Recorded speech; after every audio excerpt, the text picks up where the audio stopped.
Hi, I'm Mick Doherty from Soccer Coach Pro. Today we're going to do Defence Back 4 Session 1. As you can see here, we're working roughly from the halfway line round about the centre circle. A few footballs, you can have maybe half a dozen. I've got 4 because that's all I've got. And we have a server. And all he does now is serve into the blues at any area. It doesn't matter right or left or central. And all I'm asking now, working on, as a coach yourself, we're working on the back 4 and his ability to work with the goalkeeper.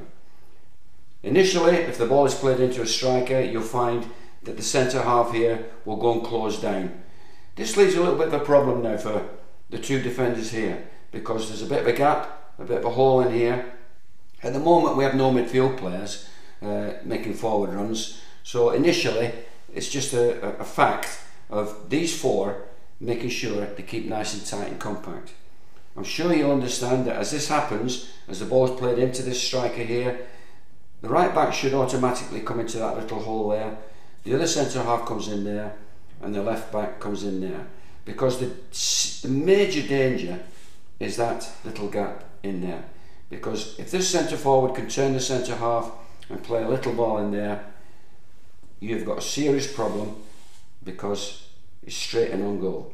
So it's important, A, that this defender stands the forward up, making sure that this defender, the right back, comes in and covers ground, because if the ball goes out here to the left winger now, automatically he'll try and get turned.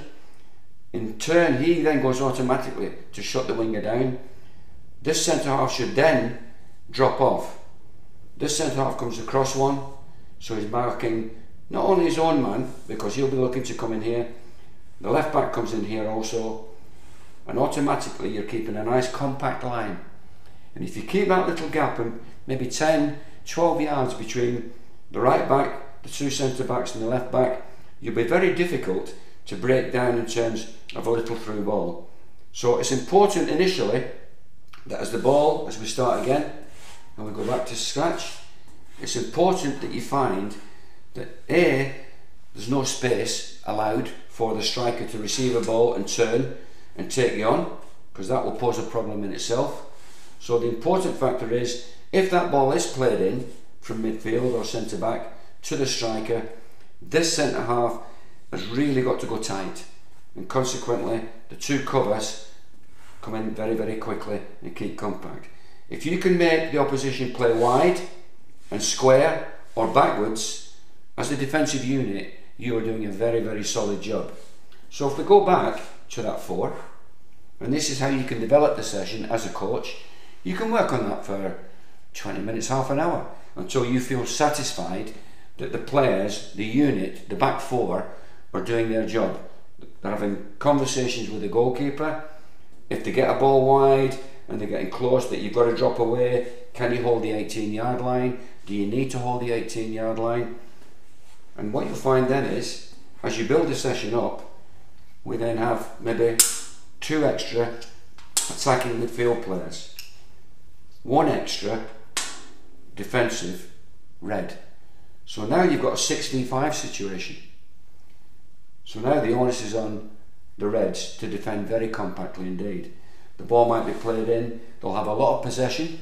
You can look at Barcelona of this day and age, how they keep possession and they're probing, they're taking their time, but the opposition are keeping nice and compact, nice and tight, trying to make the opposition play, as I said, backwards or square, across there, wide, goes and shuts down, cover, cover, cover, cover.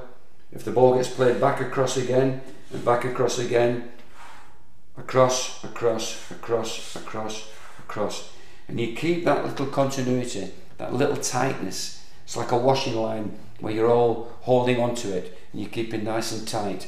You will be very, very difficult to break down. And remember, in that period of time, it could be 10 seconds, 15, 20 seconds, but in that period of time, you'll find that an attacking midfield player has time to get back and recover, and consequently you have parity now, you have the same numbers. A winger might come back to help out, another winger might come to, and you've got strength in numbers until you win the ball back and then you go on an attacking phase. But prioritising everything, the initial factor is, if you can work as a unit, as a 4, and keep nice and compact and tight, you'll be very difficult to break down. And the one thing I'd say to you, again as a coach, and it's something I've always adhered to, put the onus on them, put a little bit of pressure on them. If you concede a goal, there'll be a lap of the pitch. So there's a little bit of something about it. If they don't concede a goal, then the attackers have got to do a lap of the pitch. Work for 5 minutes, work for 10 minutes, and you'll find that the essence, the intensity of the session becomes markedly better.